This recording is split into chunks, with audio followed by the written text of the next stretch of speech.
this afternoon then is Cassey. I'll let Cassey introduce herself a little bit more, which Cassey was here for 3 years, so she did access to higher education and then the HND, and has gone on to do the top up, so she's going to give you a bit of a talk on research.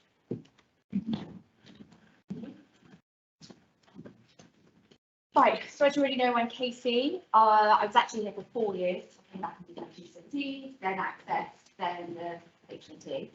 Currently at Gloucester University doing the final year, and then possibly going to do my masters.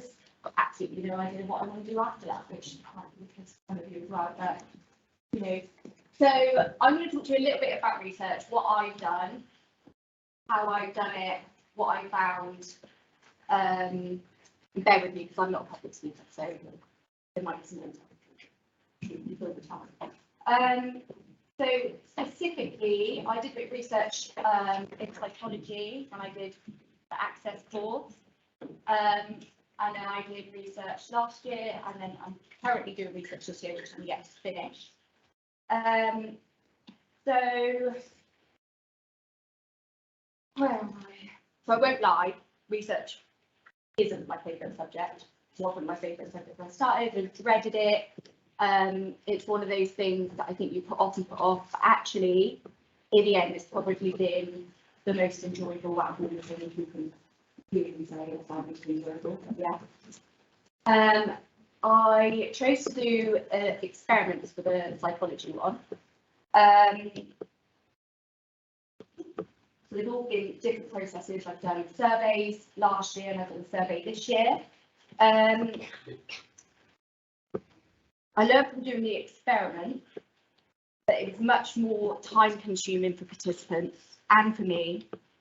It had to be at the same time of the day, same day of the week. You had to make sure the environment was exactly the same. It was just a long process. So the simpler you can make it for yourself, the better. And then I went on and I did the more simple survey last year to gather more quantitative data. And then I've done a survey again this year for more qualitative data. So basically, the methods are different, the questions are different. So yeah, like I said, it was much more time consuming doing the experiments. I wasn't able to gather as much data as I'd like to. I could have gathered more participants, which meant it would have taken longer. But then that would have made the results more reliable and more for you to write about. So that's why I went with the survey last year, and I personally think that's probably the most effective way of gathering a large number of data. I didn't want to narrow the participants, so by only choosing to gather data from a specific group of people, so like an age group or people that only work in a specific occupation, you're narrowing your participants, which is going to give you less data to then analyse when you get to it. I did notice that others around me were doing research and struggling to get responses because they'd chosen to do specific age groups or specific people to ask. And I thought, and then that way, it lessened their chances of getting a higher number of people involved. So by doing a survey, it did the opposite. Also, I didn't want to make it hard for myself. So it's difficult enough for all of us doing assessments, doing work. If you've got children, things like that, don't make life difficult for yourself. Make it as simple as you possibly can. And then so with the second research with the survey, the hypothesis I chose was the media sugarcoats, glamorises and falsely shows the criminal justice system in a way that negatively affects the public's perception and in turn stigmatises offenders and the criminal justice system as a whole. So basically, I wanted to confirm that the media, that news outlets, TV shows, documentaries had a negative effect on a person's opinion and then how they viewed the CJS, and that ultimately gave them a negative opinion about the criminal justice system, and people involved in the criminal justice system. It's a subject that I guess I felt pretty strongly about, especially at the time when I was doing the research. We were currently in lockdown, so people were watching a lot more telly, they were reading a lot more news, so actually that helped.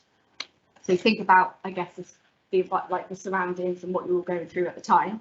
I designed the question so I could see a connection between those who did watch and read the TV and news did watch the news, read the news, and watch TV shows, and then their opinions of the criminal justice system and those that didn't, so I could separate the results more definitively. So including your basic demographic questions like age groups, gender, where people lived, I was able to find and analyse more simple findings. So, for example, that women that watch crime dramas were therefore more likely to have a negative perception. If you can make it as simple or as complex as you like, depending on the questions you ask. I kept my questions quite basic, and I used scale questions or multiple choice so I could see clearer results. I found when it comes to collecting data, social media is your best bet. I'm sure you've all got it. It's the best way for you to get as many responses as you possibly can. I used social media last year and I've used it this year. Like I said, it's the fastest, most effective way of getting a questionnaire to as many people as you can.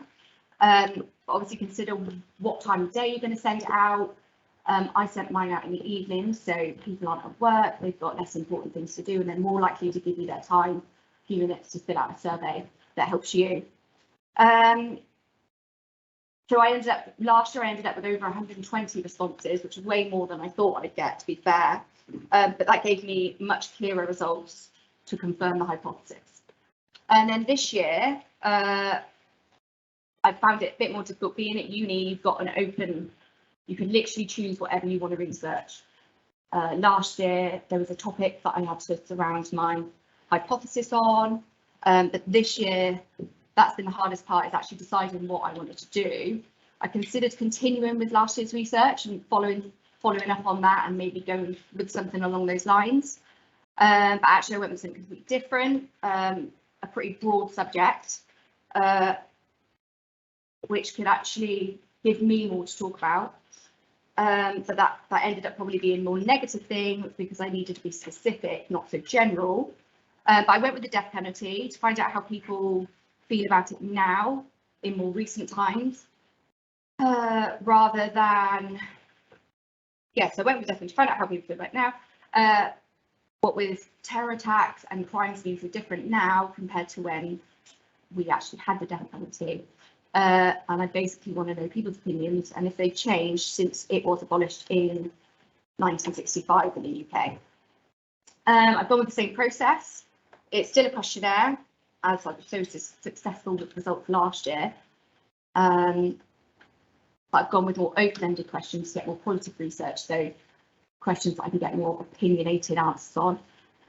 So far I've got 70 responses. I'm yet to start writing it up or analysing it, so I can't really say how effective it's been, but I have had some feedback, and people have said it's made them think about that topic and found it really interesting, and it was actually quite hard for them to think about.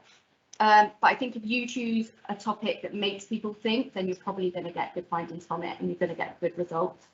And I'm not saying I wouldn't do anything differently, because I would, but they're all things that you can learn from and then do different next time.